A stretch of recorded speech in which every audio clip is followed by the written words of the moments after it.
আমরা যে এলাকাটাতে থাকি সেখানে একটা মেলার আয়োজন করা হয়েছে। এই আয়োজনটা বাচ্চাদের জন্য। মেলাটার 4-5 দিন অলরেডি হয়ে গিয়েছে। আমরা আজ শেষের দিকেই যাচ্ছি। এটা আমাদের এখানকার খোলা বাজার। এটাও কিছুদিনের মধ্যে উঠে যাবে, কারণ ঠান্ডা চলে আসছে। আমরা যে মেলাটাতে যাচ্ছি সেটা আমাদের বাসা থেকে হাঁটার দূরত্ব 8-9-10 মিনিট মতো লাগে। যেহেতু ইমদিনা আছে সাথে, ধীরে ধীরে আমরা যাই, এই জন্য একটু সময় লাগে, 8-10 মিনিট মতো। এই যে দূর থেকে দেখা যাচ্ছে মেলাটা, এখনো পুরোপুরি লোকজন এসে পৌঁছায় নাই, যে ধীরে ধীরে আসছে এখনো। সকালবেলা আমরা নাস্তা করার পরে ভাবলাম যে বাসায় বসে থেকে সময় নষ্ট করা থেকে, তার থেকে বাইরে গিয়ে এইখানটায় গেলে ইমদিনারও ভালো লাগবে, প্লাস আমাদের সময়টাও ভালো যাবে। এই জন্যই আমরা চলে আসলাম এখানে। যেহেতু মেলাটা 11টা থেকে শুরু হচ্ছে সকালবেলা, তো এই জন্য এখনও সব রাইডগুলো ওরা ছাড়েনি, কিছুক্ষণের মধ্যে ওরা ছেড়ে দিবে। আমি আপনাদেরকে একটু ঘুরে ঘুরে দেখাই বিভিন্ন খেলার এরিয়াগুলো।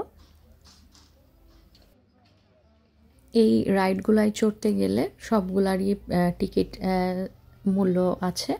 সবগুলো কোনোটাই 30 করোনা করে, কোনোটাই 50 করোনা করে, কোনোটাই 40, এরকম ওদের সিস্টেম। এই যে আতিকও একটা খেলবে, আতিকও 30 টাকা দিয়ে এই খেলাটা খেলবে।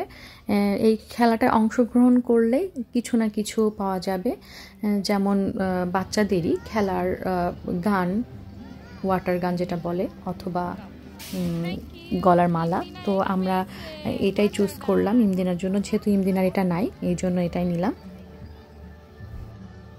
আমি ভাবছিলাম যে ইমদিনাকে কোনো একটা রাইডে একটু ওঠাবো, ও উঠলে আমিও উঠতে পারবো, কিন্তু ব্যাড লাক, ওকে যেগুলাতেই বসাচ্ছিলাম ও কান্না করছিল। পরে আমরা আবার ওকে উঠায় নিয়ে আসছিলাম, এই জন্য আর ও চড়েনি। ছোট যেহেতু ভয় পাচ্ছিল।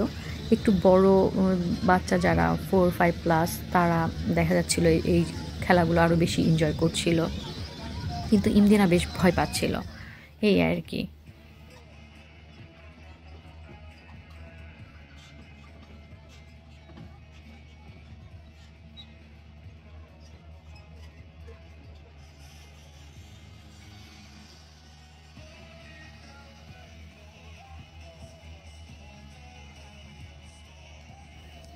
এই বাচ্চাদেরকে দেখছিলাম আর নিজের বিষয়গুলো মনে পড়ছিল, পুরাতন দিনগুলোর কথা মনে পড়ছিল, যে আমরাও এই রকম ছিলাম।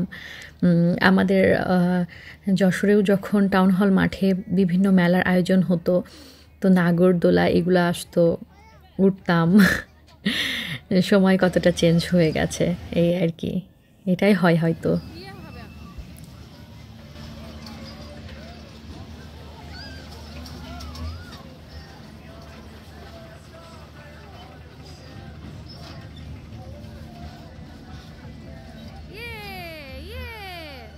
দাও, ওয়াটার গান দিয়ে দাও। হ্যাঁ, ট্রাই করো, পারবে।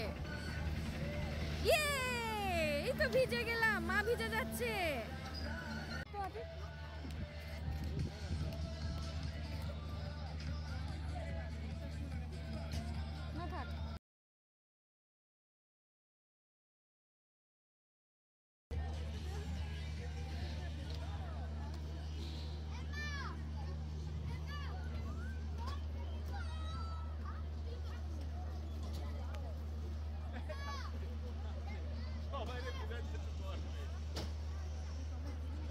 ও তো বুঝে করছে না, সমস্যা নাই,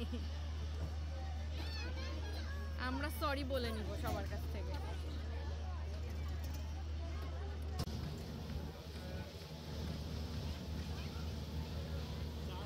আর এখানে কুকুরের পেটে চড়ে সবাই ঘুরে বেড়াচ্ছে, ঘুরে ঘুরে দেখছে, এটা বেশ মজার ছিল।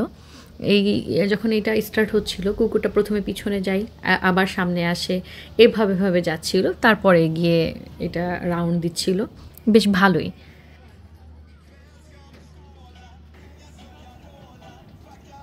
তো আমরা এভাবে স্টলগুলো টুকটাক ঘুরে ঘুরে দেখলাম, দেখাও হয়ে গেল। এবার আমরা বাসার দিকে চলে যাচ্ছি।